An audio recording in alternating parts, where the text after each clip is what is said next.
অর্থাৎ আমরা যতটুকু জানতে পেরেছি গতকাল হয়তো ডবলমুরিং থানায় আটক হয় এবং তার কাছ থেকে প্রাপ্ত তথ্য মতে তাকে সাথে নিয়ে তার কাছে অস্ত্র আছে এমন তথ্যের ভিত্তিতেই কিন্তু পুলিশ আজকে যে অভিযান সেই অভিযানে আসে এবং এই মুহূর্তে আমরা যে চৌমুহনীর যে কর্ণফুলী বাজার রয়েছে সেই বাজারের ঠিক পেছনে একটি টিন শেড ঘর দেখা যাচ্ছে। সেই টিন শেড ঘরের ভেতরে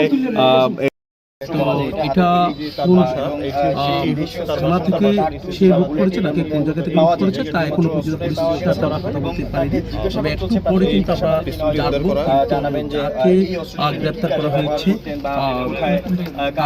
স্বীকারোক্তি মোতাবেক কিন্তু এখানে গ্রেপ্তার করা হয়েছে।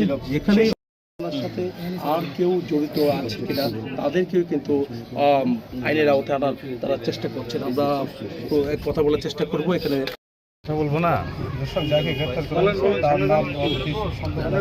আপনারা নিজেরা ভাগাভাগি করে সামনে এটা নিচে তো এটার কোনো গুলি আছে আর কিছু আছে এখানে থাকো কোথায় তোমার ঘর কোনটা? হ্যাঁ ভাই, তুমি কোথায়? একদম দেখে এটা তো এটা লাগাও না, এটা লাগাতে হবে তো। এখন সিজার লিস্ট করতে হবে। ঠিক আছে, এটা লাগো।